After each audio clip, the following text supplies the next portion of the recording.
All right. Coach, obviously the news yesterday about Hannah.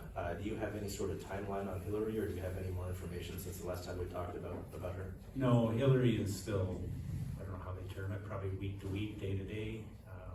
Just keep getting rehab and see how it responds and go from there. Obviously, with the injuries, you've got some shakeups on the forward lines. What do you like about having Danielle on the wing with Bucky? Because I know you've talked about liking the way that Bucky's played up the middle. Just what do you think, about that pair specifically on that line, and maybe what it can do for Danielle? Well, in Ottawa, they asked a question of who's standing out for you, and I said Bucky, and she was awesome in Ottawa. Probably her best game of the year. Just really 200 feet, carrying pucks, making plays, being hard. And I think her ability to get it out of the zone and use Dax's speed together to attack, I think that's going to be really good. And then the way they both forecheck pucks and hunt pucks, I think that's going to be good, where Nats can find that nice space in front of the net in that soft area to potentially get some of those feeds that they're capable of making. And again, I just think Bucky deserves that opportunity right now and to load up that line as well. I think that's some really good players that they have to contend with. And you mentioned the Ottawa game. Jesse gets 2 power play goals, and that one goes past the 50-point mark. Is there anything different you're seeing from her? Because even I think the last time you guys played Toronto, before the break, she kind of started to get going, and she's on this streak. Just what have you seen from Jessie Eldridge and the way that she's playing? And is it just pucks going in for her at this point? Is she getting the bounces, or have you seen anything change in the way she plays? I think there's a couple things, and we talk about whether it's expansion or movement. It is a lot to change. She was in a place for 2 years, coming out and trying to find her where she fits on that. She went from a first line right winger, now you're playing behind Hillary, so where's my identity? That took some time. I know you come all the way out here, she's an Easterner, all family, friends are back there, so that takes some time to adjust to. I think the other thing was when Christine made the change to put her on that top unit on the power play, that started getting her some more minutes, some more touches, and that's important to skilled players, is to have those touches. And she started to kind of build and feel good about herself. And then when she came back from break, she's just in a really good headspace, ready to be intentional here off the ice, on the ice. And I mentioned before, I thought she was really good during the break as a leader for us. Now coming out of that, someone we can challenge to play the way we need to play, and she can take that, and lead that. Hey, if I'm not perfect tonight, I can be held accountable to that, and show the rest of the group that's possible for our top players, and I really appreciated how she's come back from the break just focused, and it's showing. She's playing really, really well. We've loaded up that line with Gauze and Carps and herself for tonight, and I like them in Ottawa from kind of that second period on. I thought they did a really good job. Another question about Hillary. When she was announced by the team to be on LTIR, there was a really wonderful statement I thought put out about her off-ice contributions to the team. I was wondering if you could elaborate on that and maybe speak to your professional relationship with her. Yeah,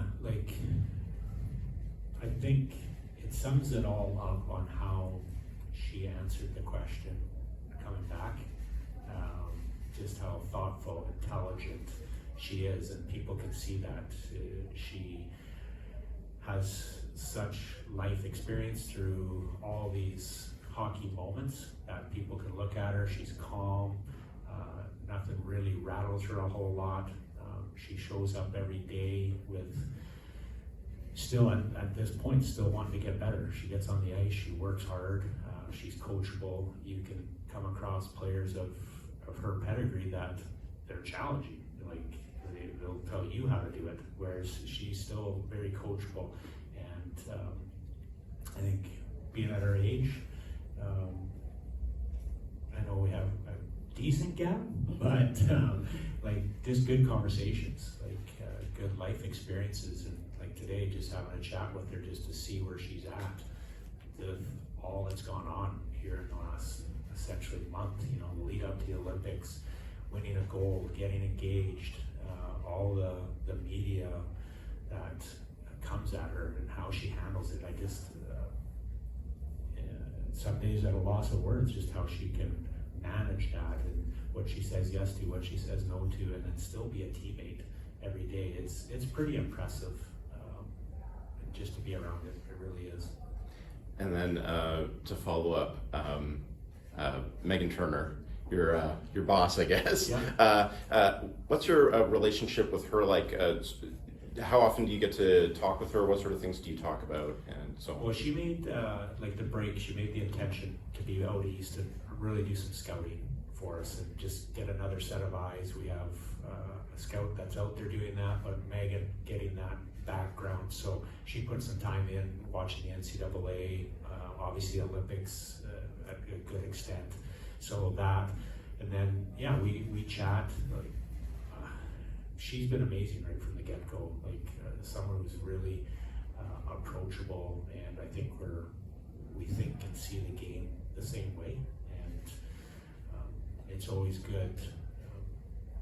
She was away for that bit, and I love having her back here. You know, just someone we can chat with, and I think the players appreciate her and respect her as well. And I think she's got a big future in this game.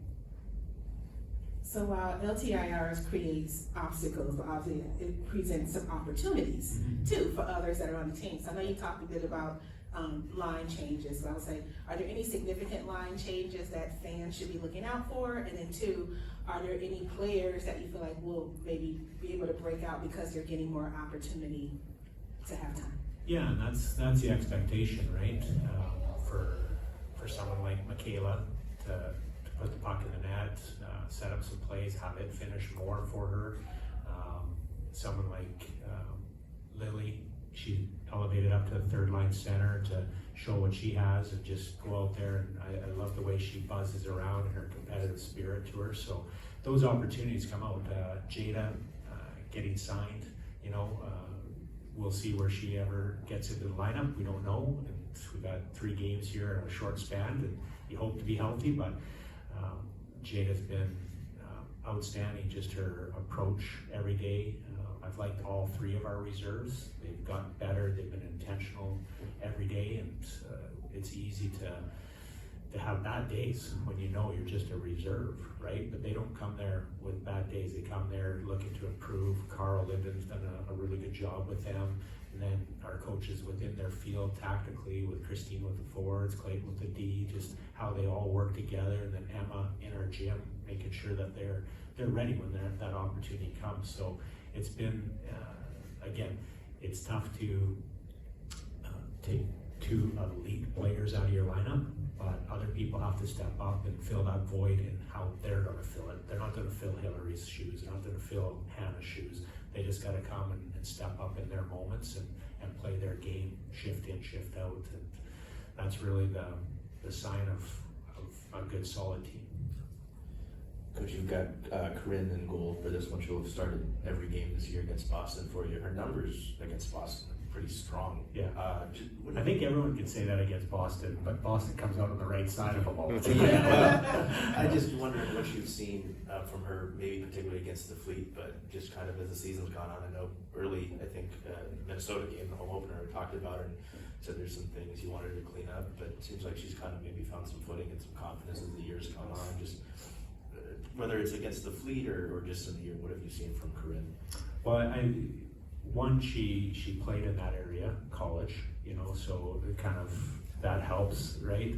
And then just the way she plays, I think that we're giving those big moments to her, and she's come up big in those Boston games, in both of them.